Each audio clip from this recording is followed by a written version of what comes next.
ISR 9 news కి స్వాగతం.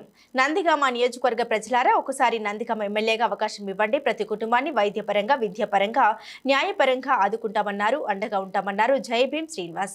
తెలుగు రాజ్యాధికార సమితి పార్టీ నందిగామ ఎమ్మెల్యే అభ్యర్థి మరియు విజయవాడ పార్లమెంట్ ఎంపీ అభ్యర్థి నందిగామ ఎమ్మెల్యేగా ఒక్కసారి అవకాశం ఇస్తే నందిగామ నియోజకవర్గంలోని ప్రతి కుటుంబంలోని పిల్లలకు నాణ్యమైన విద్యను మరియు నాణ్యమైన వైద్యాన్ని అందిస్తామని మరియు న్యాయ సహాయం చేస్తూ అండగా ఉంటామని జై భీమ్ శ్రీనివాస్ నందిగామ నియోజకవర్గ ప్రజలందరికీ హామీ ఇస్తున్నట్లు ఒక పత్రికా ప్రకటనలో తెలిపారు. నందిగామ నియోజకవర్గంలోని ప్రజల యొక్క సమస్యల్ని గుర్తించి వాటిని పరిష్కరించడానికి రాత్రి పగలు ప్రజలందరికీ అందుబాటులో ఉంటారని జై భీమ్ శ్రీనివాస్ తెలిపారు.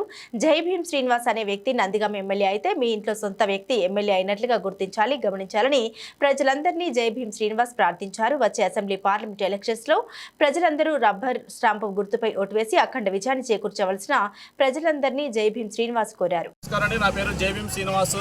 నేను వచ్చే ఎలక్షన్లో నందిగామ నియోజకవర్గ ఎమ్మెల్యే అభ్యర్థిగా మరియు విజయవాడ పార్లమెంట్ ఎంపీ అభ్యర్థిగా పోటీ చేస్తున్నాను. నా యొక్క ఆలోచన, నా యొక్క ఆశయం ఒకటే, ఈ ఆంధ్రప్రదేశ్ రాష్ట్రంలో ఎస్సీ, ఎస్టీ, బీసీ మైనార్టీలకి, బహుజనులకి అధికారం, రాజ్యాధికారం రావాలన్న ఆలోచనతోనే నేను రాబోయే ఎలక్షన్లో నందిగామలో ఎమ్మెల్యేగా నామినేషన్ ఇస్తున్నాను మరియు విజయవాడ పార్లమెంట్ ఎంపీ అభ్యర్థిగా నామినేషన్ ఇస్తున్నాను.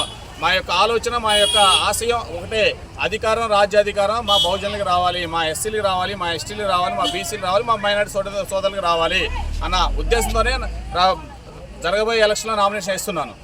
నందిగామ నియోజకవర్గ ప్రజలందరూ ఆశ్రయించి ఒక్కసారి ఎమ్మెల్యేగా అవకాశం ఇవ్వాల్సిన కోరుకుంటున్నాను. మీరు ఎమ్మెల్యేగా అవకాశం ఇస్తే 24/7 రాత్రి పగలు మీకు అందుబాటులో ఉంటాను.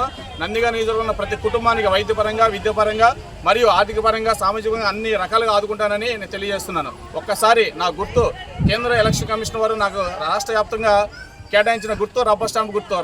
రబ్బర్ స్టాంప్ గుర్తుపై మీ అమూల్యమైన ఓటేసి ఒక్కసారి ఎమ్మెల్యేగా అవకాశం ఇవ్వాల్సిందిగా నేను కోరుకుంటున్నాను. Thank you.